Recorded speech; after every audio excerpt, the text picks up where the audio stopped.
Lorsqu'il s'agit de survivre, a-t-on vraiment le choix?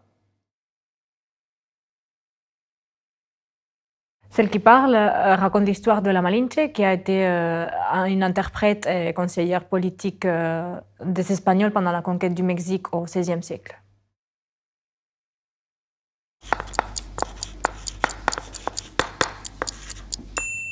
Apprentissage, épique, émotionnel. Choix, communication, controverse. Le mot communication, effectivement, pour moi, c'est un mot très important parce que cette œuvre parle de l'importance de la communication pour faire face au conflit. C'est ça. Alors, il me semble que il n'y a pas vraiment beaucoup de documents qui en parlent. Donc, il y a une partie romancée, mais je suppose que tu as fait des recherches quand même pour baser un petit peu tout ça. Et du coup, tu as été dans des archives.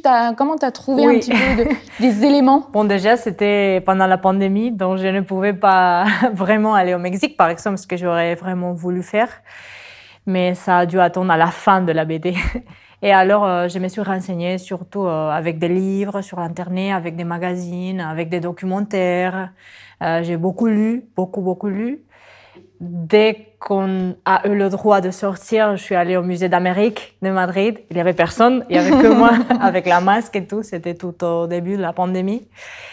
Et pour voir des outils, des pour le objets, contexte historique voilà. Un petit peu, pour que tes dessins soient conformes aussi un petit peu au contexte et pas y mettre des objets qui n'ont peut-être pas existé forcément à cette époque. Et c'est ça, je crois qu'il faut dire aussi, c'est que les gens, il faut pas qu'ils aient peur. C'est pas un roman historique, c'est pas un roman graphique historique. C'est vraiment un parcours de vie, une héroïne, et c'est vraiment ça qu'il faut retenir. C'est juste, comme tu le disais, nous faire découvrir un personnage qu'on connaît pas, dont on parle pas.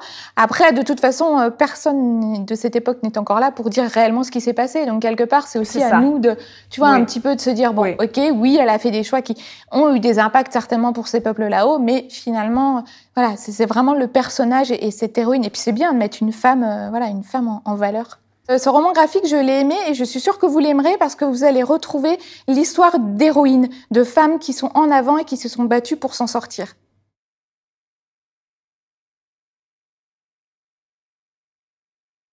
Cultura, la culture avec un grand A.